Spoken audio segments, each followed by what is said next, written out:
Welcome. You're listening to Sports Econ 101, the show where we discuss sports topics from a business perspective. I'm your host, Edward Brown, along with my co-host, Russell Jackman. Mike McDowd is off today on assignment.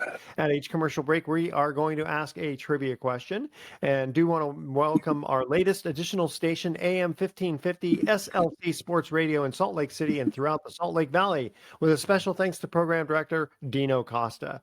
Today, we do have a special guest, former Giants general manager and now special advisor to the Giants, Bobby Evans. We're going to go to a break in just a minute, but Bobby's been a friend of the show for a number of years now.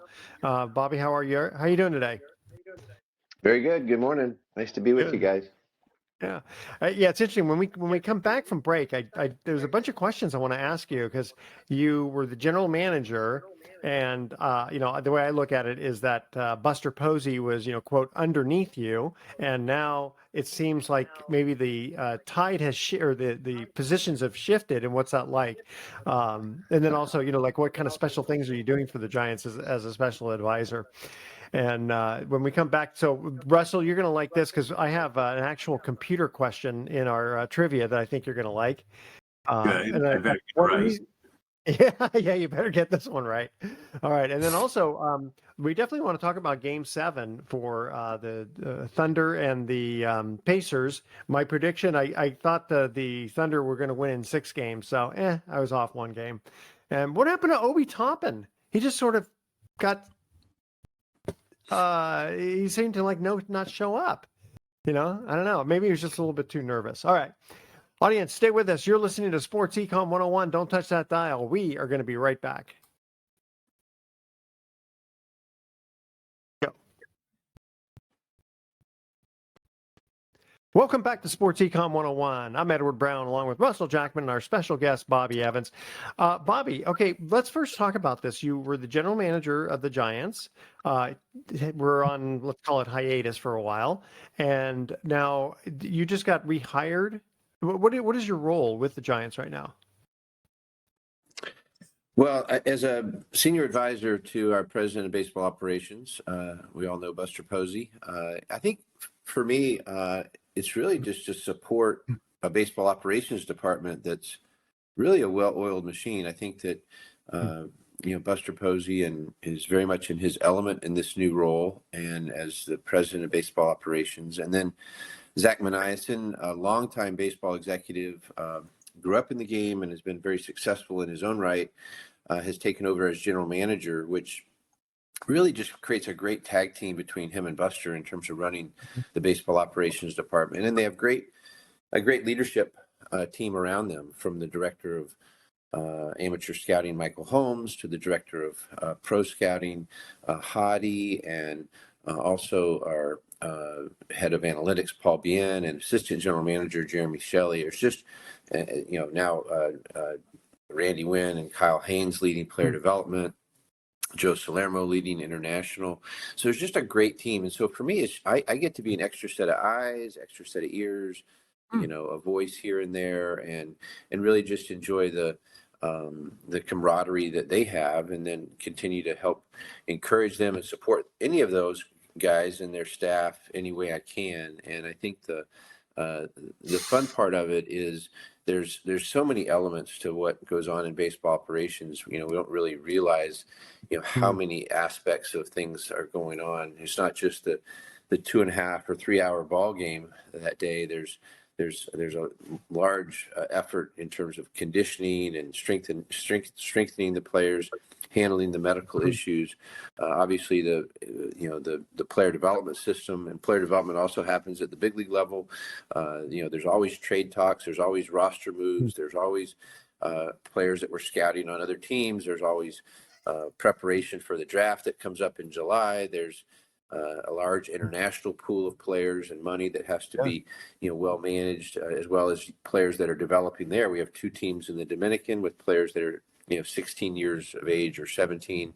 So there's a lot of different things going on, and it's fun to watch Buster and Zach work together, and then the team, manage really the future and the present of the San Francisco Giants. I can see Buster maybe even moving over to being, on-field manager. You know, because a lot of catchers are kind of fit for that. You know, I think of Bochy and other catchers who I guess Boone was like, you know, it's just because they can see the whole field. You know. Yeah, well, Bob Melvin's a former Yeah. catcher, and Scott Service and Mike Matheny. There's been so many. I mean, Yeah. Joe Madden, Joe Torre, Yeah. so many great Bob former Brenly. catchers over the years that have been the field manager. I think Buster, though, is in his element. I think this is really a great pathway for him as president of baseball ops, because he's able to work with whomever is the manager, and as well as the entire staff, and really set the direction for the future of the San Francisco Giants on the baseball side. Well, he seems to have a very good disposition. He's no John McGraw, you know. No, Russell, he's very balanced, and I think that's the player that he was and why he was successful as a player, and I think that transfers well to what he's doing now. Yeah. Russell, do you want to ask Bob any questions? Yeah, there's been a real sea change of attitude in the Giants clubhouse since Farhan Zaidi left. And I always said that, at least from a fan's perspective, we always felt that Zaidi was the kind of person that would promise you a steak dinner and then come home with a half-eaten Happy Meal that he found in the dumpster. You know, and he would promise, he overpromised and underdelivered. And I think that's a really deadly combination when you're trying to run a professional ball club. And I think one of Buster Posey's bigger successes has been he underpromised. And he said, don't everybody get, all worked up. We're not going to spend a lot of money on free agents, and yet now we've spent money on Adames and made the big deal for Devers. So how do you feel like Buster Posey is sort of at least under promised, but now he's starting to over deliver? What are your thoughts there?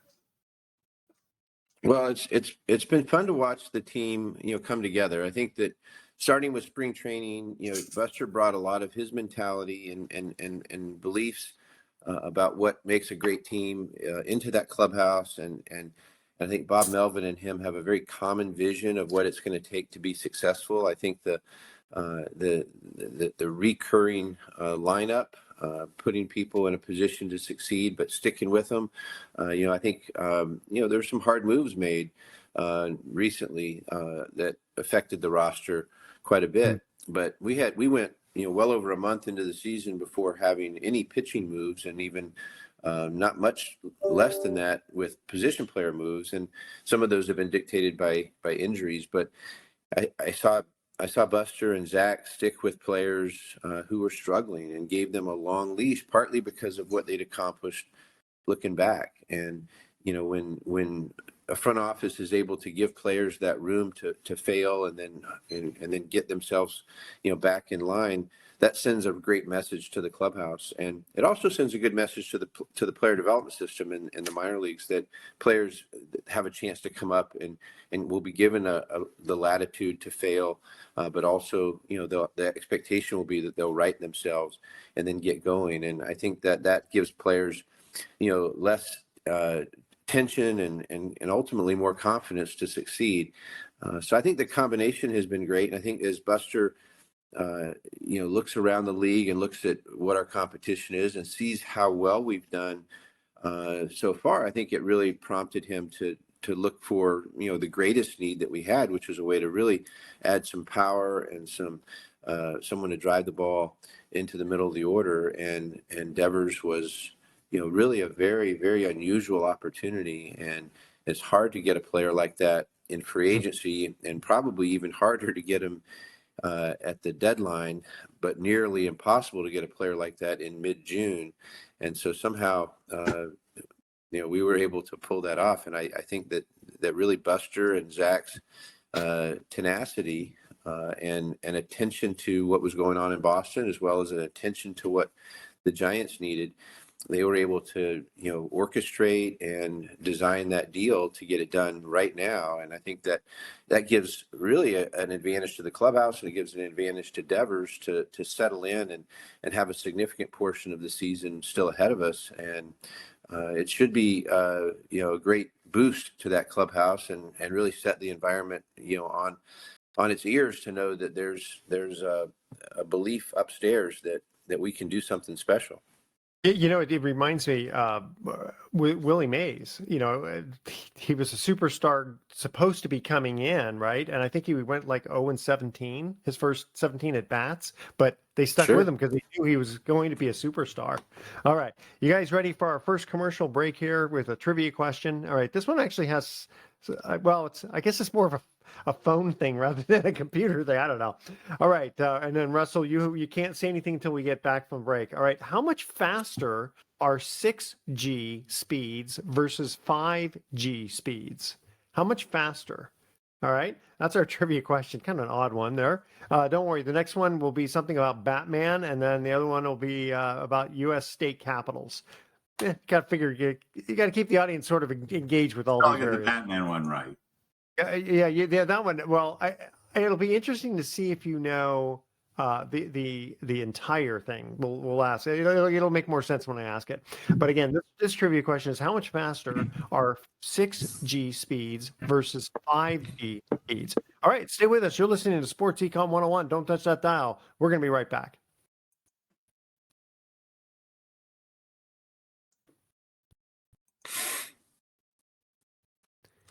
Welcome back to Sports Econ 101. One more time, I'm Edward Brown, your host, along with Russell Jackman and our special guest, Bobby Evans. All right, first trivia question. How much faster are 6G speeds versus 5G speeds? I still haven't even gotten 5G on my phone yet. I think that it's 10 times faster. No, actually, it's 100 times faster. 100 times. I knew it was a factor of 10, but I didn't know. Factor of 10. Yeah, close enough. Bobby, I did want to ask you, but when you were general manager, what's it like negotiating contracts with players? Yeah, well, my time as general manager was, relatively short compared to my entire 25 years with the Giants, and a lot of that time was spent negotiating contracts, and it changed over the years. I mean, there were times where, going back to negotiating a minor league player at the draft, the team had total say as to what those numbers look like. But then as it evolved, there became a predetermined recommendation, they called it, as to what a player in the draft should get. And then it became more and more fixed, even in recent years. There's still some flexibility for teams, but there's a lot of expectation in terms of what a player will get at a certain point in the draft. So those negotiations have changed a lot. The arbitration process, I became much more involved in our arbitration process when I became assistant general manager in 2006. And I think that the process in that has changed a lot too. At that time, a lot of our deals, when we were negotiating players that were arbitration eligible, which are players that are in that 3+ of major league service years, but not yet eligible for free agency. So there's roughly 3 or 4 years of which a player is arbitration eligible. Those negotiations have changed a lot because we used to work very hard to try to settle, with our players so that there was no hard feelings, and we would try to be reasonable and they would be reasonable, and we would try to find a good, happy place to finish those deals. But then there's been a lot of encouragement for clubs to take a much harder stance and just say, if you don't get a deal done at the deadline, then we'll just take this to an arbitration hearing and have lawyers decide it. And that's a much harder stance, and it's not as necessarily as conducive to getting the best deal for both sides necessarily, but it is a deal that can get done, and you don't end up, it's a threatening deal where you either get a deal done or you end up in an arbitration hearing. So those are not as necessarily the best things for the relationship either. Now, when it comes to free agent deals, there's a lot more of courting players, than we did maybe in the early 2000s. We spent time, even as assistant GM and GM, where Brian and I would often just try to get players, to San Francisco to talk with some of our players, or talk with our management, or talk with Bruce Bochy, just to try to make sure that they understood what they were coming to and the opportunity that they had. but I think when the club was winning, during those particularly those years of 10, 12, and 14, there was a lot of attraction to come here. In fact, but Yeah. at the same time, we only had so many spots open too, because some of our farm system was really filling a lot of those voids, and a lot of the deals that Brian and I made during that time were not necessarily long-term deals. The free agent process is a very different negotiation, though, because it's oftentimes you think of it as top dollar, but sometimes there's a bias in a family. A given player's family might prefer a location over money, and so I do think that whenever you have a team that's successful and winning, you automatically move to the top of players' lists. When you're struggling and not winning, you didn't tend to fall below the top tier of players' priorities. I do think that the Giants, under the leadership now of Buster Posey, it becomes a very attractive place to come, because if you're a player, you see that management, in this case the team, the president of baseball ops, understands what it is to be a player. Obviously, he's doing this job because he wants to win, and so it starts things on a different note, than maybe it would, if the club wasn't winning but had other leadership. It may not be as attractive as it is right now. And now, of course, Buster's brought in a really good group, and we see success so far in the season, 10 games over 500 at this point. So hopefully a lot to look forward to in a postseason run. I wonder too, if someone comes to a team that's already successful, if they feel like they're going to be a small fish in a big pond versus a big fish in a small pond with a rebuilding. Yeah, it does make a difference. I mean, a lot of the players are going to look at what the roster looks like around them. If I'm a number 4 hitter and I'm coming in, but there's no real 5 or 6 hitter, then there's nobody behind me to protect me. The pitching that I'll see may not be the same as I go somewhere else. But I think some players really want to be the guy, and some players prefer to be a little more background and have other guys be the guy. And personalities play a role in that, but the makeup of a roster, the history of how players are treated, or how a city receives its players. I think that there's so many different 30 teams. There's so many different markets and so many different philosophies. Yet a lot of information is the same, but the way it's used, or how decisions are made, or the personnel style, leadership style at different places, can give players some tough choices to make depending on where they want to be. Well, also, if you're a home run hitter and you go to a park that is not friendly, for home runs, you realize a lot of things to think about, because just in general, if you're thinking just strictly about weather, playing half your games in San Diego, it seems like a pretty good thing. Yeah. Right. And then right. in Colorado, I personally, I can't take that elevation. So, so Colorado, don't ask me to be your starting pitcher. Okay. Russell, chime in here. Yeah. I was getting back to Farhan Zaidi. I think that one of the issues that we had as fans was this level of pretentiousness that Farhan brought with him, that he was always the smartest man in the room. And Buster Posey has never carried on those sort of airs, that he's smarter than anybody else, that he's better than anybody else. Do you think that sort of like everyman approach is working? Well, it obviously is working for the Giants, because if you just look at analytics, we probably shouldn't be as successful a team as we are right now.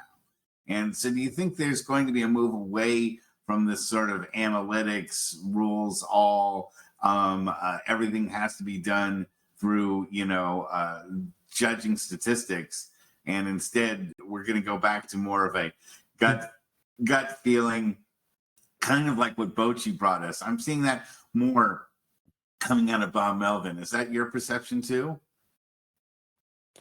Yeah, I think Buster's a believer that we need to stay balanced in terms of how we use our data, how we use our relative technology. The relative analytic team provides a lot of information, but I think that with Bob Melvin and Zach together with Boch, there's really a desire to just make sure we take advantage of all the information, but don't get too one-sided about it. Ultimately, these are players that perform. These aren't numbers that perform. I've often said, and I think this is commonly held now, that this is a game of that where we have people or players that use numbers, not numbers that use people. And we need to make sure that we stay in the people business, and the numbers help us, but there are ultimately people out there, and we need to be aware that there's a lot of aspects of performance that transcends what the numbers say. From personal elements to health elements to situational elements to the environment, the culture, the clubhouse. And so I think Bob and Zach and Buster all take those things into account just to make sure that we stay balanced. Good. Well, that's wonderful. I also think the Giants have made some great decisions. I think getting rid of Lamont Wade, as nice a guy as he was, sends the message that, you can be as nice a guy as you want. If you're batting 140, you're not guaranteed a spot in the lineup every day. And it looks like the Giant, we're not wasting time with Austin Slater. We're not wasting time with Conforto. We're not wasting time with, Joey Bart or guys that, we think are going to suddenly appear and be miraculous. And I like the decisions that Buster is making. I mean, he's making some hard ones, but he's making ones that are turning out okay and benefiting the franchise. I think that fans overall have a lot of faith in Buster Posey, and I don't think we ever had that faith in Farhan, even when he won 107 games. Well, I think it's always a balance, just trying to giving Lamont Wade a couple of months to try to, get himself into the right position to succeed. But part of the reason that I think Buster and Zach gave him that amount of time was because he had a track record of success, and we wanted to see if we couldn't get him into a position, to be successful. But yeah, difficult decisions have to be made at some point. And I think that's what we're seeing. I personally am a little bit biased towards Joey Bart. I would love to have Joey Bart still, but I understand what you're saying. And I think we do have to balance ultimately the projection of how good a given player can be, but also how they're performing at the time, because, every game matters in a 162 game schedule. There's no games you want to throw away. So we've got to find a way to win as many as possible. How many times do you get rid of a player and then he ends up being great somewhere else? But hey, okay, here's our next trivia question. All right. You said you're going to know this one, right? I hope so. Okay. What is the name of Batman's butler? Oh, well, that's easy. And I won't say it, but that's the easiest question you've asked in probably about 2 years. Okay. Okay. Well, I'm going to add a little extra to this, though. You got to give me his full name. All right. Okay, I can do that too. Oh, all right. Stay with us. Sports Econ 101. I'll be right back. Don't touch that dial.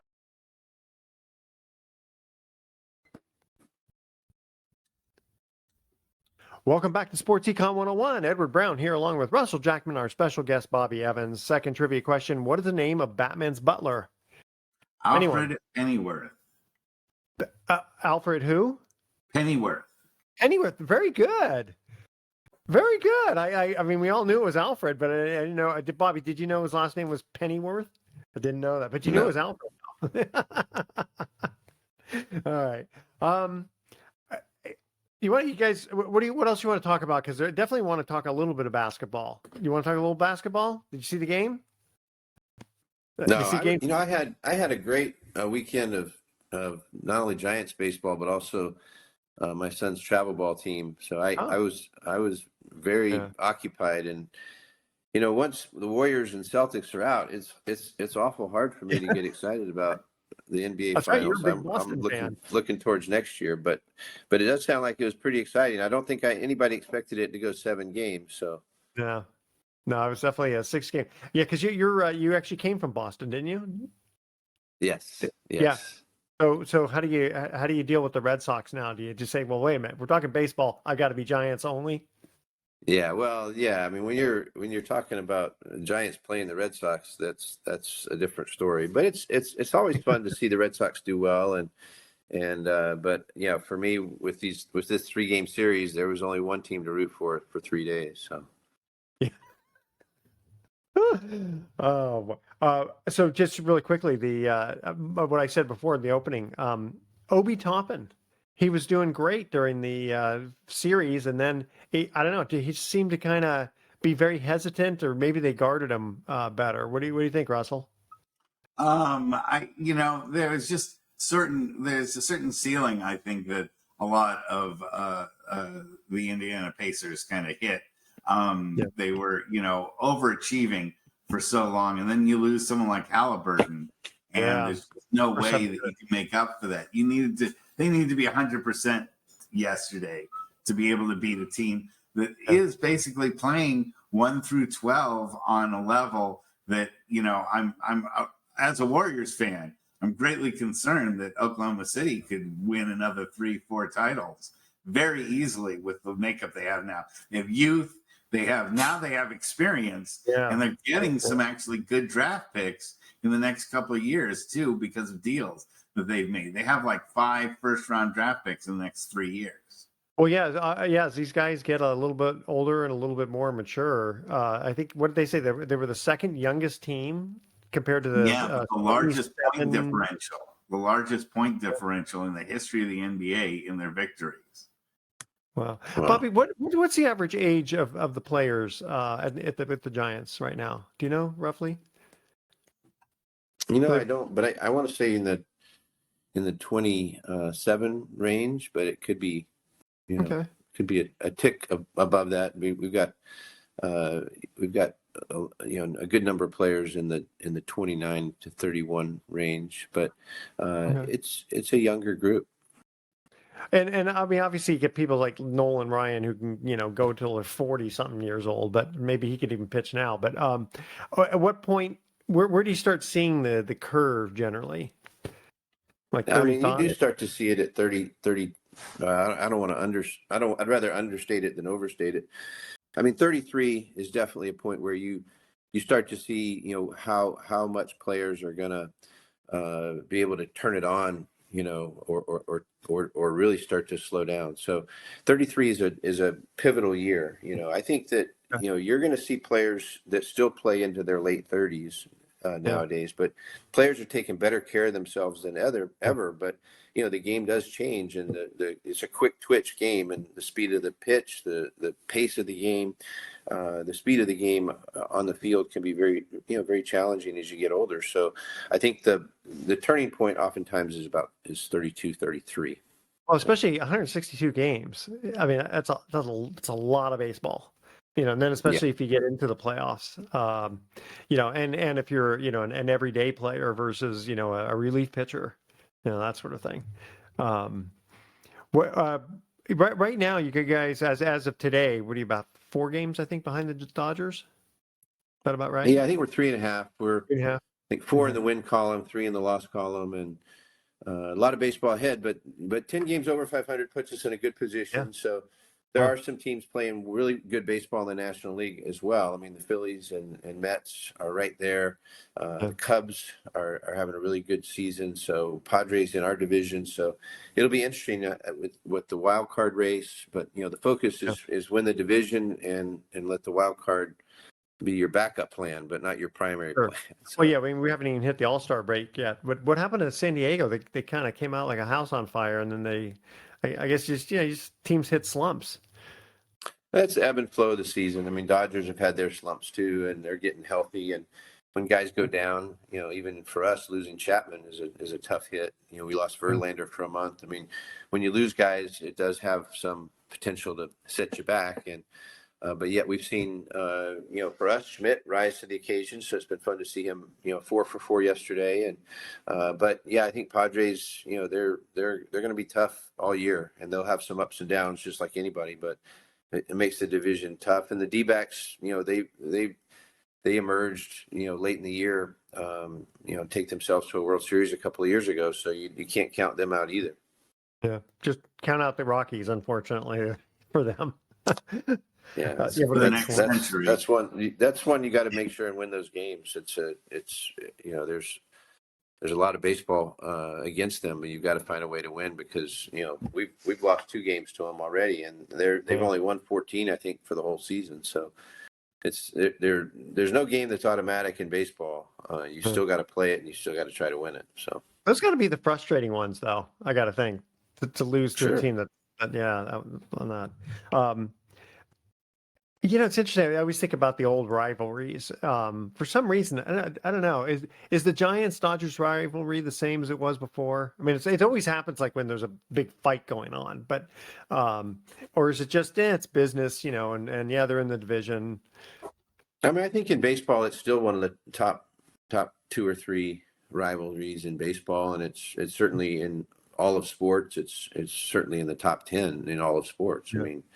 And yet, up until a few years ago, until the 107-106 season, the Giants never actually faced the Dodgers in the playoffs. They hadn't, faced them in decades. So it is kind of interesting that this rivalry exists, but it's only really been a regular season rivalry. Hasn't really been a postseason rivalry until just a few years ago, and the Dodgers, obviously took advantage of that.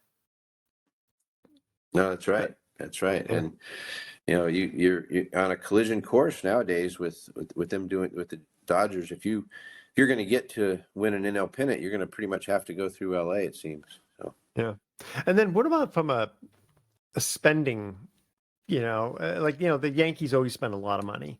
Dodgers seem to spend a lot of money. The Giants, you don't really think of them as I mean, they're not like the A's. The A's hardly ever spend any money. That's got to come from the ownership, right? Yeah, but I think ownership has kept us pretty consistently, and I can't speak as much for the last 5 years, but they have traditionally kept us in the top 10 in baseball, and in some cases even the top 5 in baseball. And but top 10 is where I think you want to see us. We're going to be at top 10 in revenue and top 10 in payroll, pretty typically. I think that's as ownership has a commitment to win, and so I think there's a lot of support there. How involved is ownership? Like, how often do you speak to ownership?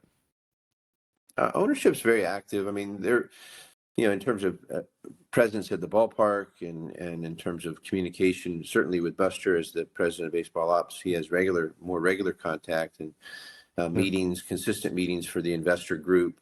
You have the executive team that sort of functions on the higher level of operations, and then represented as the team president, Larry Bear, and the managing general partner, Greg Johnson, and there's a lot of other investors, but those guys Greg and Larry are particularly involved in the day-to-day with Buster and the baseball ops, and of course the business side.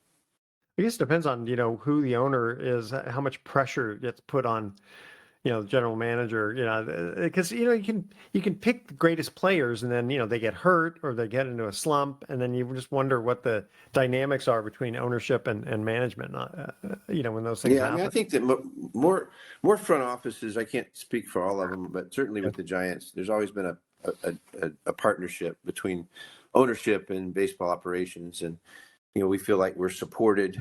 But we don't work unilaterally at all. I mean, there's always a collaborative effort. So big decisions and sometimes even smaller decisions or conversations that take place with the ownership and the leadership in the baseball ops department. So, okay, we've got just about a minute before we have to go to break. Russell, you want to ask any last minute questions? Because Bobby's a busy guy. He's got to go pretty soon here. Yeah, it's been good being with you guys. Yeah, well, no, I the Giants have been involved in more one-run. I've been a Giants fan my entire life, and since I was 5 years old, I don't ever remember them being in this many one-run games. And do you think that's going to continue, or do you think the Giants will find a way to, finally put some strong offense together and be able to get some breathing room in some of these games, especially with the Devers deal? What's your thought there? No, I think there's some advantages to the one-run games, especially when you win them. But playoff type games are really often very close as well. So it's good for the guys to get used to playing close games, and really helps the bullpen get the best out of themselves and ask the best of themselves. But I do see the offense having some potential for an upswing that could give us a lot more distance on certain days. And even yesterday, I mean, yesterday was a very close game, but we pulled away. And so, I think anytime we can, win a game by 3 or 4 runs, it gives the bullpen a little bit of a breather, but it also, tells you that the offense is starting to hit on all cylinders. So, yeah, we'd love to see a string of wins where we, create more distance. And I think it's in there. So, I mean, we saw it yesterday. I think we'll see more of it. Wow. Great answer. I always like that one. Well, guys, you ready for our last trivia question here? We'll see if Bobby knows this one. Which is the only state, excuse me, which is the only U.S. state capital who does not have a McDonald's? Which is the only U.S. state whose capital does not have a McDonald's? Can you imagine that there's only one in the entire United States? Now, I don't know how old this question is, but I'm guessing it's pretty recent, all right? Email Edward at sportsecon101.com. The answer to that question, which is the only U.S. state whose capital does not have a McDonald's. And we have one more time for a silly joke of the week. So I was thinking about starting my own bakery, making bundt cakes, donuts, and bagels. I was going to call it Whole Foods. What do you think? Like that. All right, audience, stay with us.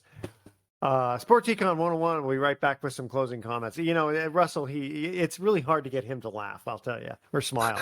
You can't even see him on the camera here. Hey, thanks for having me today. It's good being with you guys. Bobby Evans from the San Francisco Giants. Thanks again for joining us. Okay. All right, we'll see you later.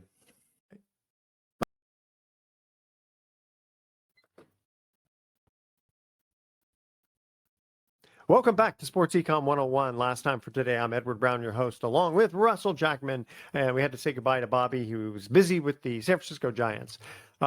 Trivia question number 3. Which is the only U.S. state whose capital does not have a McDonald's? Is that Vermont? Yes.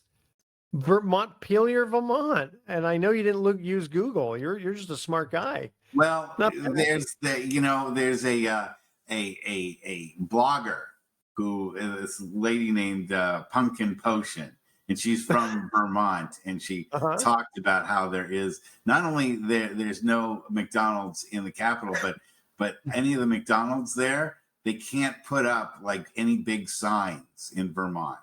They have to just put a tiny sign up to say that it's McDonald's. Because of state regulations. Yeah, they don't like the tackiness of fast food places. Interesting. Okay. All right. Well, now, thank you for educating us. All right. We have actually, you know what? We got to go for our thoughts for the day. All right. So we don't have to worry about coming up with any more stuff. And it was always a pleasure having Bobby on. Okay. So here's our thoughts for the day. So I asked my doctor if I could sew up my own wound, and he said, suture yourself. Suit yourself. That's what I said is the name of the self-serve clinic. I like that. Okay, that works. And if I'm ever on life support, just unplug me and then plug me back in and see if that works. Or turn you upside down and shake you. Or turn me upside down and shake me. That'll also work. All right, audience. Like the Etch-a-Sketches. Yes, I used to love that when I was a kid. All right, audience, tune in next week to Sports Econ 101. We're going to be discussing sports topics from a business perspective and asking more trivia questions. Thanks for listening. On behalf of our team, I'm Edward Brown, wishing you the best. Adios. So long.